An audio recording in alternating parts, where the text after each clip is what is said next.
हाय दोस्तों, आज आपको दोस्तों हम पढ़ाएंगे उसी के आगे। आज आपको हम पढ़ाएंगे तो मादा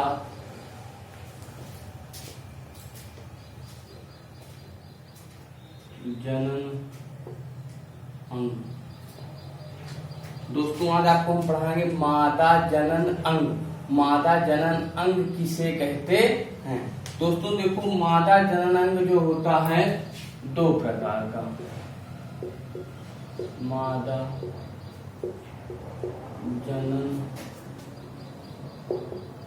अंग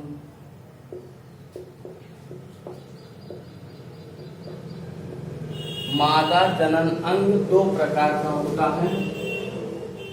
नंबर एक,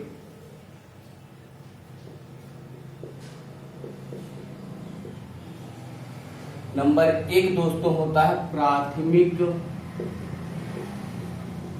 जनन अंग। और दोस्तों नंबर दो होता है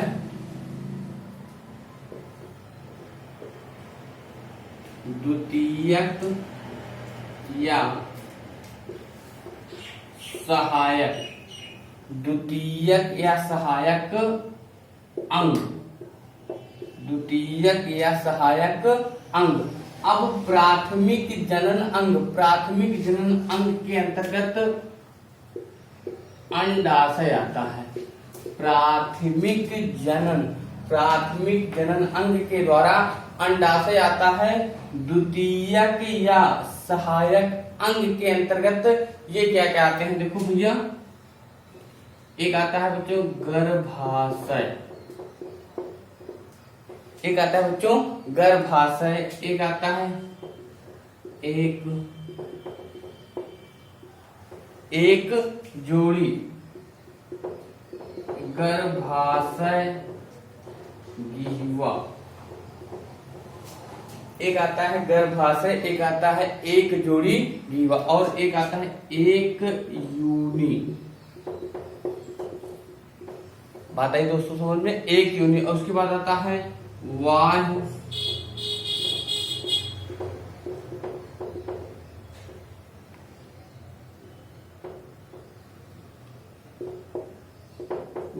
ज्ञानेंद्रिय। एक आता है वाह्य ज्ञानेंद्रिय। एक आता है दोस्तों क्या कहते हैं? एक जोड़ी अस्तन ग्रंथियां। एक जोड़ी आता है अस्तन ग्रंथियां, और एक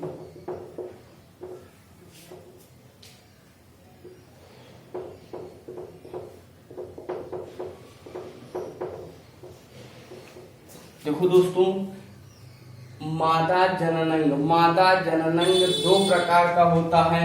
मादा जनन अंग दो प्रकार का होता है। एक हो गया प्राथमिक जनन अंग, जिसे अंडाशय कहा जाता है। जिसे क्या कहते हैं बच्चों?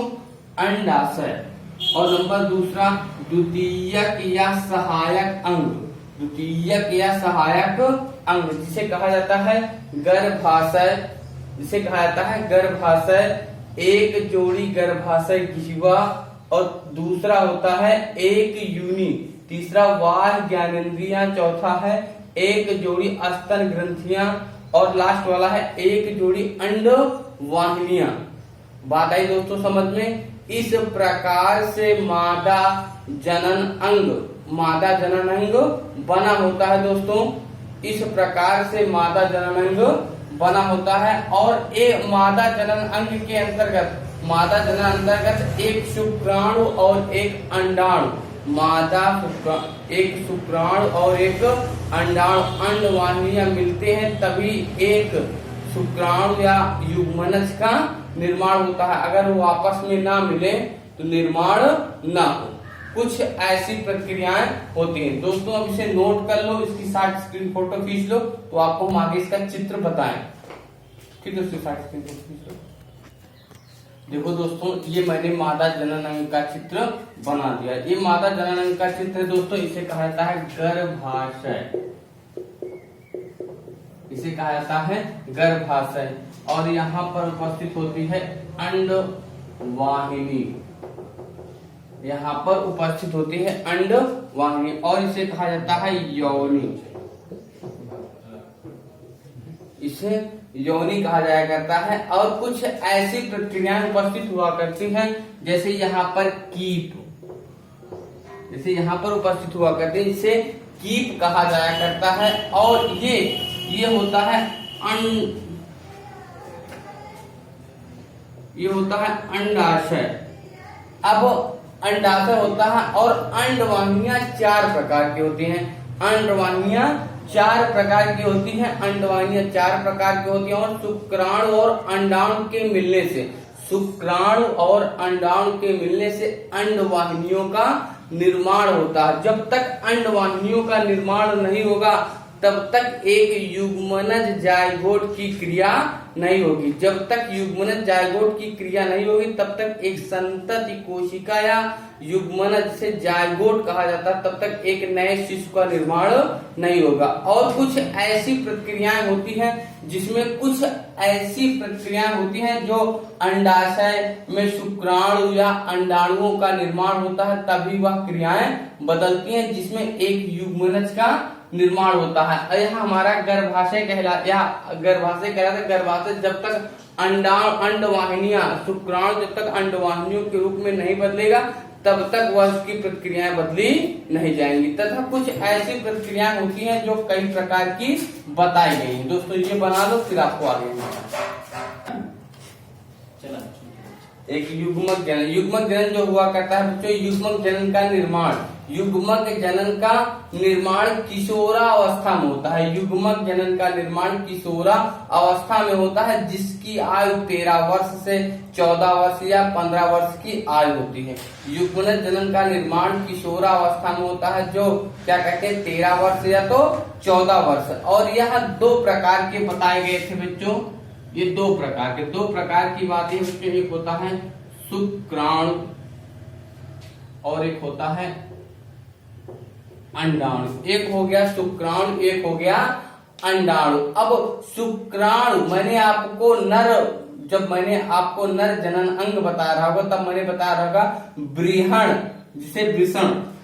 जिसे क्या कहते हैं, वृषण में शुक्राणुओं का निर्माण होता है। वृषण में शुक्राणुओं का निर्माण होता है, वृषण में शुक्राणुओं का निर्माण होता है। और अंडाशय में जिसे अंडाशय में अंडाणुओं का निर्माण होता है, अंडाशय में अंडाणुओं का निर्माण होता है। जो ये भी 2 प्रकार की बताई जाती हैं। ये भी कोशिकाएं 2 प्रकार की। जब मैंने नर जनन अंग में एक चित्र बना रहा होगा उसमें बताया रहा होगा बच्चों, इसके पहले वाले वीडियो में मैंने उसमें आपको दोनों को अलग अलग प्रक्रियाओं से बताया। एक को मैंने बता रहा होगा सटोली, एक को बताया था सटोली कोशिका, एक को बताया होगा सटोली कोशिका, एक को बताया रहा था शुक्रजन, एक को मैंने शुक्रजन बता रहा होगा। इस प्रकार से जो सटोली कोशिका, शुक्र कोशिकाएं जो हुआ करती हैं वह युग्मक जनन का विस्तार करती हैं, और शुक्राणु वृषण में निर्माण होता है, शुक्राणुओं का निर्माण वृषण में होता है और अंडाणुओं का निर्माण अंडाशय में किया जाया करता है। इस प्रकार से दोस्तों अब लिख लो तो आगे बताएं दोस्तों। देखो दोस्तों अब शुक्रजन किसे कहते हैं अब आपको हम बता सको दोस्तों।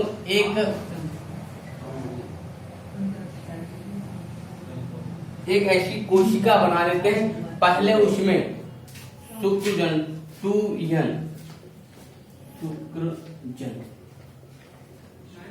मैंने कहा वृषण में शुक्राणुओं का निर्माण होता है, वृषण में शुक्राणुओं का निर्माण होता है। और दोस्तों उसमें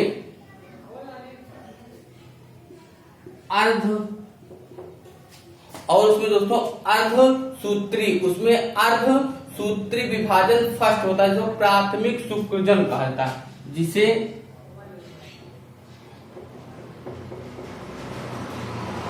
प्राथमिक शुक्रजन।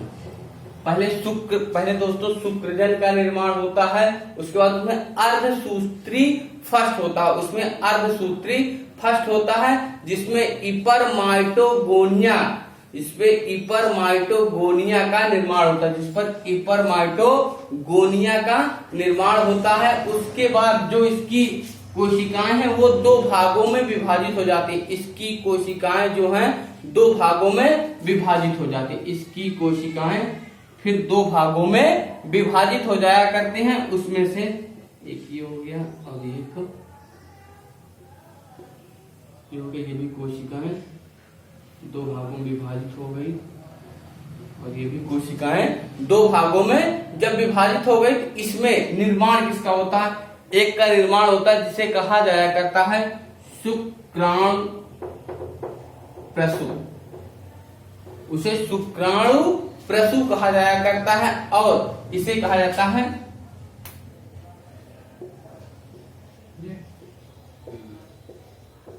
शुक्राणु। इसे कहा जाता है शुक्राणु। अब एक बार फिर से दोस्तों शुक्रजन किसे? शुक्रजन में समसूत्री विभाजन होता है। शुक्रजन में समसूत्री विभाजन होता है। यह इपरमाइटोगोनिया का निर्माण करता है। यह इपरमाइटोगोनिया का निर्माण करता है। फिर उसके बाद दोस्तों उसमें होता है प्राथमिक शुक्रजन। फिर उसमें होता है प्राथमिक शुक्रजन। इसमें अर्धसूत्री फर्स्ट विभाजन होता है। इसमें अर्धसूत्री फर्स्ट विभाजन होता है। इसमें गुणसूत्रों की संख्या आधी हो जाती है। इसमें गुणसूत्रों की संख्या आधी होने की बात यह बेटा, जैसे पहले गुणसूत्रों में 46 जोड़ी गुणसूत्र होते हैं, उसके बाद विभाजन के समय गुणसूत्रों की संख्या आधी हो जाती है। उसमें गुणसूत्रों की संख्या आधी हो जाती है। इसमें गुणसूत्रों की संख्या आधी हो जाती है, तभी उसमें एक कोशिका का निर्माण होता है। उसमें तभी एक कोशिका का निर्माण होता है। उसके बाद दोस्तों उसमें अर्धसूत्री सेकेंड होता है। उसके बाद दोस्तों यहाँ पर होता है अर्धसूत्री सेकेंड होता है। जब अर्धसूत्री सेकेंड उसमें विभाजन होगा तो उसमें कोशिकाओं का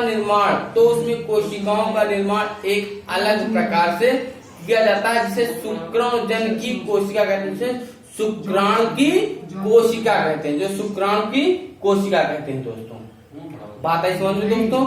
अब दोस्तों इसे आप बना लो तो आपको हम शुक्राणु जनन की संरचना बताएंगे दोस्तों। इसे फिर बना लो। अब बना लो दोस्तों, फिर शुक्राणु जनन की हम संरचना बताएं। देखो दोस्तों ये है शुक्राणुओं की संरचना। अब शुक्राणु की जो संरचना हुआ करती है, मैंने दोस्तों आपको बताया शुक्राणु मानव के शरीर में 23 जोड़ी करके होते हैं। टोटल 46 गुणसूत्रों की संख्या होती है। जो गुणसूत्रों की सर्वप्रथम खोज स्टार बर्गर ने बताया था। जो गुणसूत्रों की सर्वप्रथम खोज स्टार बर्गर ने बताया था और वाल्डेयर ने इसका नाम दिया था। जो वाल्डेयर ने इसका नाम दिया था, जो यक्ष और वाई शुक्राणु के प्रतीक माने जाते हैं, जिसमें शुक्राणुओं का निर्माण होता है। अब दोस्तों ये मैंने बताया, इसे कहा जाता है यहाँ से यहाँ तक को कहा जाता है शीर्ष। यहाँ से यहाँ तक को कहा जाता है शीर्ष। उसके अंदर भरा होता है केंद्रक, जिसे न्यूक्लियस कहा जाता है। उसके अंदर भरा होता है केंद्रक, जिसे न्यूक्लियस कहा जाता है, उसे एक नाम से। और इस पूरी अवस्था को, यहाँ से यहाँ तक की पूरी अवस्था को कहा जाता है एब्रोसोम्स। उसे क्या कहा जाता है? यहाँ से यहाँ तक की पूरी अवस्था को एब्रोसोम्स कहा जाया करता है। और इसके अंदर न्यूक्लियस केंद्रक भरा होता है। इसके अंदर न्यूक्लियस व केंद्रक भरा होता है। जब न्यूक्लियस व केंद्रक भरा हुआ करता है और यहाँ से यहाँ तक की दूरी को मध्य कहा जाता है। और उसके अंदर भरा होता है माइटोकॉन्ड्रिया। जो एक प्रकार का ऊर्जा वाहक का घर होता है। और यह नीचे की तरफ जिसे कहा जाता है मूव, जिसे तैरने का कार्य किया जाया करता है। इस प्रकार से गुणसूत्रों की संरचना होती है। इस प्रकार से गुणसूत्र विकसित होते हैं। अगर ये ना रहे तो गुणसूत्रों से संतति कोशिका बनाना संभव नहीं है। ऐसा ऐसा माना जाता है तथा इन कोशिकाओं को कई प्रकार से बताया गया। ठीक दोस्तों, अभी आप बना लीजिए दोस्तों। आपको हमारा वीडियो कैसा लगा आप कमेंट में जरूर बताएं दोस्तों।